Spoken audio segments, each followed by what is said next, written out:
Hai teman-teman, kami dari kelompok Eco Rangers. Tahu nggak sih apa itu Eco Rangers?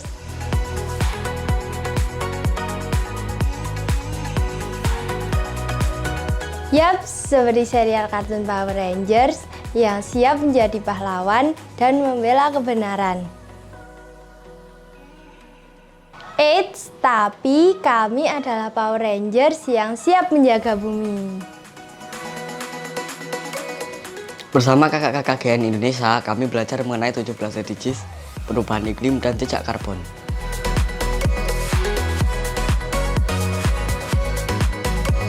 Izinkan kami berbagi pengalaman dan keseruan kami setelah belajar bersama kakak-kakak GN Indonesia.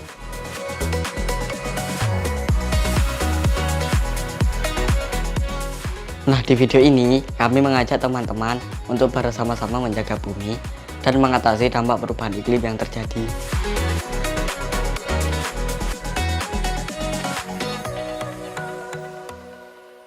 Warga berharap pembersihan material longsor bisa segera dilakukan. Dulu aksi bakar sampah terjadi akibat ditutupnya TPE Piungan Bantul. Kobaran api terus menjalar menghanguskan lahan jati Sonokeling hingga Mahoni di wilayah Meroto.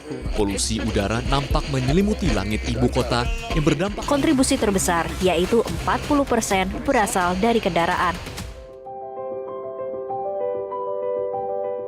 Kalau kita ngomongin tentang dampak perubahan iklim di kota besar, peningkatan suhu disebabkan banyaknya polusi kendaraan dan asap pabrik. Permasalahan sampah sampai saat ini juga belum ada solusi dari pemerintah.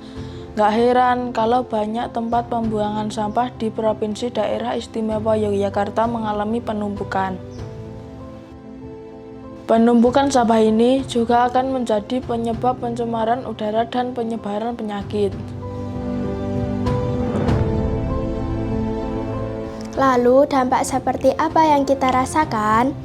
Cuaca panas akhir-akhir ini, intensitas hujan yang tidak menentu, atau bencana longsor.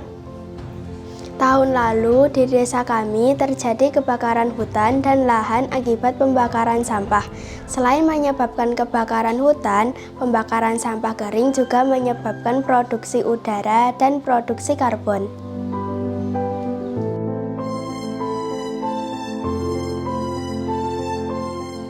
Intensitas hujan yang tidak menentu juga menyebabkan bencana longsor terjadi di desa kami saat hujan tiba-tiba datang dengan sangat lebat dan dalam waktu berhari-hari.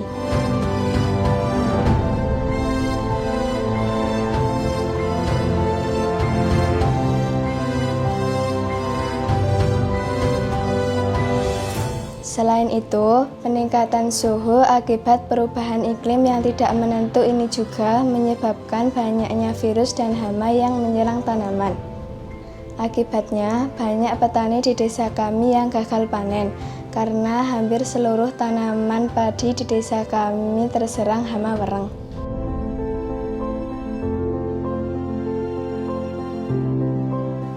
Nah, itu semua adalah fenomena dampak dari perubahan iklim yang terjadi di desa tempat kami tinggal.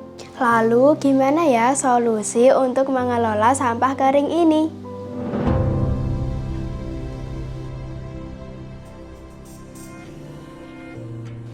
Kami dari kelompok Eco Rangers ingin mengajak teman-teman untuk menghambat dampak perubahan iklim ini melalui aksi-aksi kecil yang bisa kita lakukan.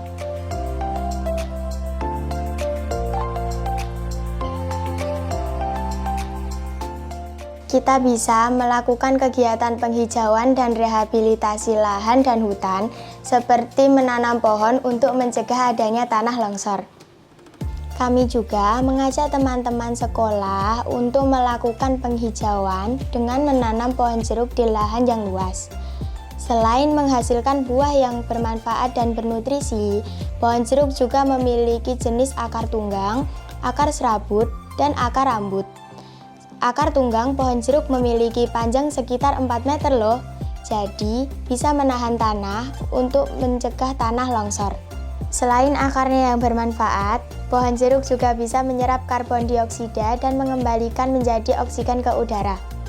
Sebuah studi dari University of Florida menemukan bahwa Setiap hektar pohon jeruk dewasa dapat menghasilkan 16,7 ton oksigen per tahun dari 23,3 ton karbon dioksida.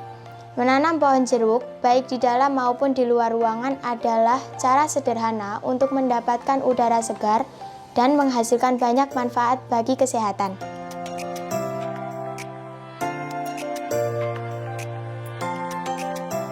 Kita juga bisa mengolah sampah organik dan anorganik menjadi lebih bermanfaat. Apa sih sampah organik?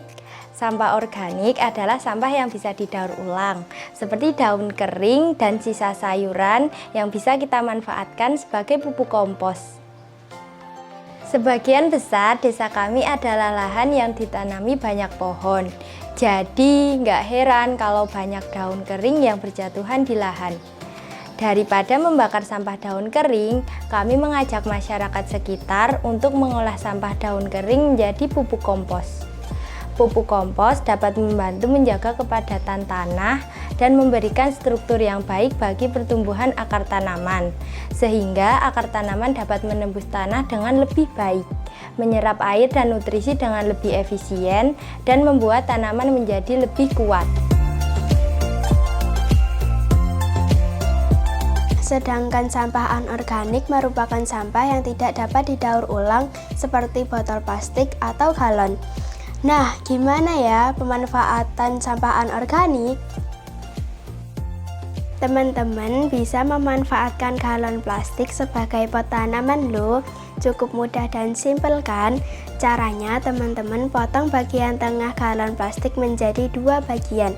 Bisa juga diwarnai untuk memperindah pot tanaman yang dapat diletakkan di taman depan rumah atau di sekolah. Selain memanfaatkan barang bekas, menanam tanaman dalam pot merupakan hal baik untuk mengurangi karbon, bukan?